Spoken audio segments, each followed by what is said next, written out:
Que vos podo contar eu? Bueno, pois que a vida do mar é dura. A vida do mar é sacrificada, porque non chegas á casa pola tarde, que vas traballar. E depois, ainda por riba, cando hai mal tempo, o barco móvese.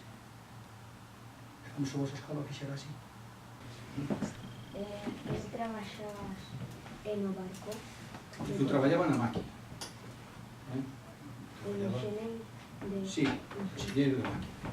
Dille a volta ao mundo. Casi volta e media, porque a volta ao mundo sería vindo por aquí, pero ainda volvemos a América e ainda volvemos. O sea, volta e media. E iso tardamos 8 meses en facer. A esas Filipinas, sí.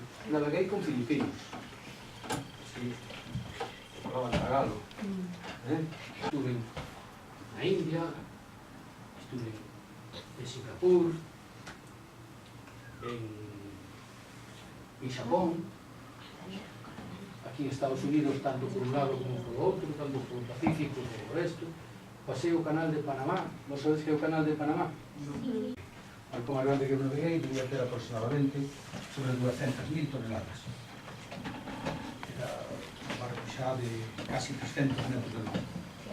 Bueno, tú queres que máis preguntas? Este vai salir marino, ves? Cantas veces has ido al Caribe? A miña avoa é de Jamaica. Aí en Jamaica? E nunca foches a Jamaica? Sí. Sí? Antes iba un ano sí, un ano. Ibas a Puerto Príncipe? No, eu iba a Kingston. Kingston? 1, 2, 3, 4, 5, 6, 7, 8. E todos do mar ou de dentro? Todos do mar? Camelles, man. Eu coñezo Camelles, Laxe. E sabes onde está a oficina da banca en Laxe? Salí tuve un fillo traballando. En Camelles tamén conozco xente. En Laxe, en Malpica, en Lucía. De Camariñas. Tíos de Camariñas. E podías falar a estes do países rodillos, non? Cando empezastes cos grandes ou tamén tuvestes cos barcos pequenos? Si non foches mariñeiro, que serías? No, ninguna aventura o algo así.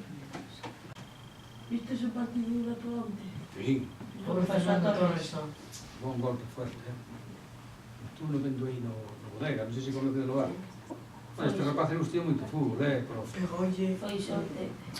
Alex, creo que era Alex Bremantiño, non? Pero tamén vos teño que contar que o importante no mundo tamén é formarse, pero formarse moi ampliamente. O sea que a formación que vos estades recibindo aquí agora mesmo non vos parece que non vale para nada. Vale, pero para todo.